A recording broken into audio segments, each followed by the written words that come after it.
अगर तुम्हें याद हो तो अवेंजर्स इन्फिनिटी वॉर की स्टोरी दो चीज़ों के अराउंड रिवॉल्व करती है। पहली है थ्रेट, और यहाँ पे थ्रेट था थैनोस। मूवी की शुरुआत में ही ये एस्टैब्लिश किया जाता है कि थैनोस नाम की एक थ्रेट है जो कि अर्थ की तरफ आ रही है इन्फिनिटी स्टोन्स को कलेक्ट करने के लिए। और इसी से हम अपनी दूसरी चीज़ पे आते हैं जो कि है ऑब्जेक्ट। ये थैनोस नाम की थ्रेट यहाँ पे इन्फिनिटी स्टोन नाम के ऑब्जेक्ट को कलेक्ट करने के लिए आ रही है। और इन्फिनिटी वॉर की पूरी स्टोरी इसी के अराउंड रिवॉल्व करती है, जहाँ पे अवेंजर्स को थैनोस को रोकना है कि वो इन्फिनिटी स्टोन्स को कलेक्ट भी ना कर सके, और एट द सेम टाइम उनको इन्फिनिटी स्टोन्स को भी सेफ गार्ड करना है। यानी कि अवेंजर्स को थ्रेट को भी मैनेज करना है और at the same time infinity stones को भी बचा के रखना है ताकि थैनोस उन तक पहुंच ना पाए। तो इसी के बेसिस पे हम ये गेस कर सकते हैं कि अवेंजर्स डूम्सडे की स्टोरी क्या हो सकती है। तो पहली चीज़ आएगी थ्रेट, और हम सबको पता है कि थ्रेट कौन होने वाला है डूम्सडे में, डॉक्टर डूम।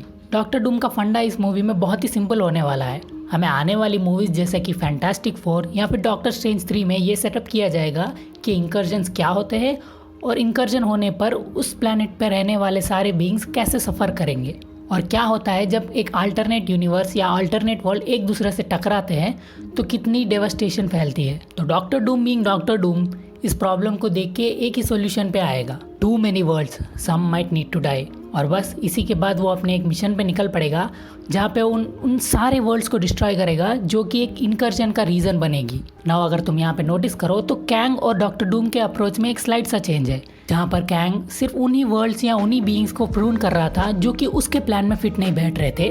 वहीं पर डूम उन सारे वर्ल्ड्स को प्रून कर देगा जो भी एक इनकर्शन का कारण बन सकते हैं, क्योंकि डॉक्टर डूम ने इस प्रॉब्लम को फर्स्ट हैंड देखा होगा फैंटास्टिक फोर या किसी और मूवी में, जहाँ पर उसका वर्ल्ड एक पूरे इनकर्जन के थ्रू जाता है और उसके बाद उसके प्लैनेट पर कोई नहीं बसता है सिवाय उसके। तो यहाँ पर अवेंजर्स डूम्सडे के लिए एक थ्रेट तो पक्का एस्टेब्लिश हो चुकी है। देन ऑब्जेक्ट क्या होगा यहाँ पे? हमें एक ऐसा ऑब्जेक्ट चाहिए जिसे अवेंजर्स प्रोटेक्ट करने के लिए लगे रहेंगे और दूसरी तरफ डूम उसी ऑब्जेक्ट को डिस्ट्रॉय करने पर लगा रहेगा। तो मेरे हिसाब से वो ऑब्जेक्ट होगा एंकर बीइंग्स। जैसे इन्फिनिटी वॉर में थैनोस एक क्वेस्ट पे निकला था कि उसे सारे इन्फिनिटी स्टोन्स कलेक्ट करने हैं, वैसे ही डॉक्टर डूम यहाँ पर एक क्वेस्ट पे निकलेगा to find out all the anchor beings of all the worlds. अगर डॉक्टर डूम इन सारे एंकर बीइंग्स को ढूंढ लेगा तो फिर गेम ओवर। इसीलिए अवेंजर्स को उन एंकर बीइंग्स को पहले ढूंढकर उन्हें सेफ गार्ड करना होगा, क्योंकि उनको पता है कि डॉक्टर डूम इनके लिए पक्का आएगा। बट यहाँ पर सवाल ये है कि एंकर बीइंग्स होंगे कौन? जैसे कि इन्फिनिटी वॉर में हमको तो पता था कि 6 इन्फिनिटी स्टोन्स है,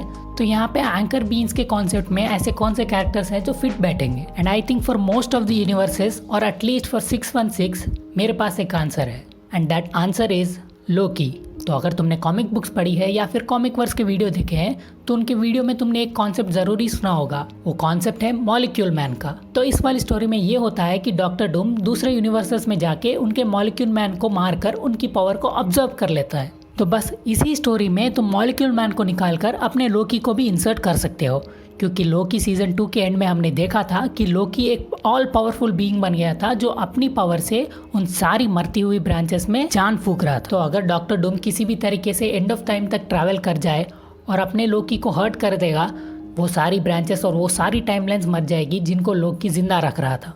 तो यहाँ पर या तो ऐसा हो सकता है कि हर अल्टरनेट यूनिवर्स में एक लोकी एग्जिस्ट करता है जो एंड ऑफ टाइम में यीड्रिसिल जैसी एक ट्री में सारे ब्रांचेस को जिंदा रख रहा है, या फिर it is just one Loki at the end of time saving all the universes, all the branches by becoming one with the universe itself. And all Doctor Doom will have to do is find this Loki, kill him, absorb his power and become the one to stop all the incursions by destroying all the branches, all the timeline. तो बस Avengers infinity war की तरह ही Avengers doomsday में भी एक threat होगा doctor Doom का, और हमारे प्रोटैगनिस्ट और एंटागनिस्ट दोनों पीछे भागेंगे लोकीज के, जो कि सारे यूनिवर्सेस की सोर्स ऑफ पावर है। जहाँ पर अवेंजर्स उन्हें बचाने की कोशिश कर रहे होंगे, वहीं पर डॉक्टर डूम उन्हें मार के और उनकी पावर ऑब्जर्व करने की कोशिश में लगा रहेगा। And this story makes perfect sense because ये लोग वही डायरेक्टर्स को वापस ला रहे हैं जिन्होंने अवेंजर्स इन्फिनिटी वॉर और एंड गेम को बनाया था, और उन्हीं राइटर्स को वापस ला रहे हैं जिन्होंने इस स्टोरी को लिखा था। और आई थिंक मार्वल और डिज्नी यही चाहेगा कि एक ट्राइड एंड टेस्टेड फार्मूला को ही वापस यूज़ किया जाए।